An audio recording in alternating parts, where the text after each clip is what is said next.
বনি ইসরাইলে একজন আবেদ ছিলেন। তিনি দিনরাত সবসময় আল্লাহর ইবাদতে লিপ্ত থাকতেন। একদিন একদল লোক এসে তাকে বলল, হযরত, আমাদের এখানে একদল লোক আছে, তারা একটি গাছের পূজা করে। এ কথা শুনে তিনি রাগান্বিত হয়ে একটি কুড়াল কাঁধে করে গাছটি কাটার উদ্দেশ্যে রওনা হলেন। কিছুদূর অগ্রসর হওয়ার পর শয়তান এক বৃদ্ধের আকৃতিতে তার সামনে এসে দাঁড়ায়। শয়তান আবেদকে জিজ্ঞাসা করল, আপনি কাঁধে কুড়াল নিয়ে কোথায় যাচ্ছেন? আবেদ বললেন, অমুক বৃক্ষটি কাটার জন্য যাচ্ছে। শয়তান বলল, আরে, আপনি একজন আবেদ মানুষ, এই গাছের সঙ্গে আপনার সম্পর্ক কি? কুড়াল মেরে গাছ কাটা কি আপনার জন্য শোভা পায়? একটি অনর্থক কাজের জন্য আপনি ইবাদতের মতো গুরুত্বপূর্ণ কাজ ফেলে এলেন। যান, আপনি গিয়ে ইবাদত করতে থাকুন। জবাবে আবেদ বললেন, পথ ছাড়ুন, গাছ আমি কাটবই। এ সময়ের জন্য এটাও ইবাদতের সামিল। কিন্তু শয়তান বেটাও ছাড়বার পাত্র নয়। সে বলল, না, আমি আপনাকে গাছ কাটতে দেব না। এই বলে দুজনের মধ্যে হস্তাহস্তি শুরু হয়ে গেল। এক পর্যায়ে আবেদ শয়তানের বুকের উপর চেপে বসলেন। অবস্থা বেগতিক দেখে শয়তান অনুনয়ন বিনয়ন করে বলল, আজকের মতো আমাকে ছেড়ে দিন, আর আমার একটি কথা আছে, অনুমতি দিলে বলি।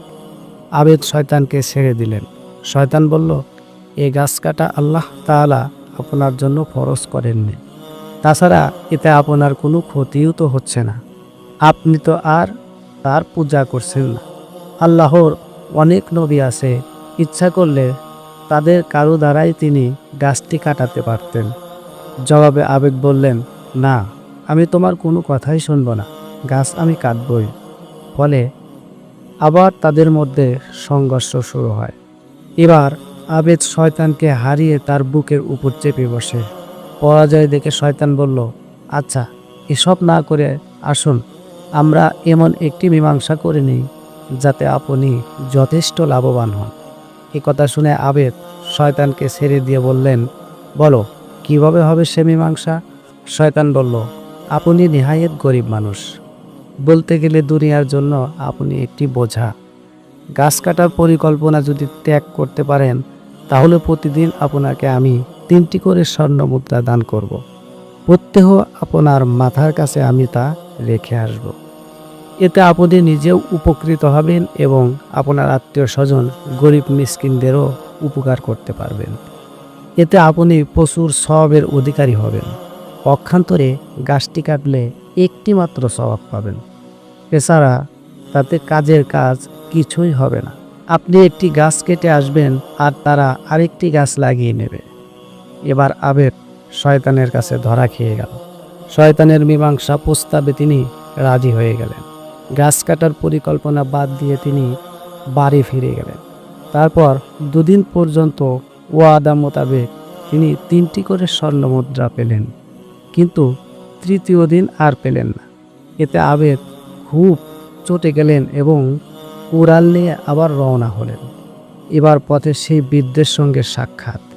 আবেদকে দেখে শয়তান অবাক বিস্ময়ে জিজ্ঞাসা করল, কি ব্যাপার, আপনি কুড়াল নিয়ে কোথায় রওনা হলেন?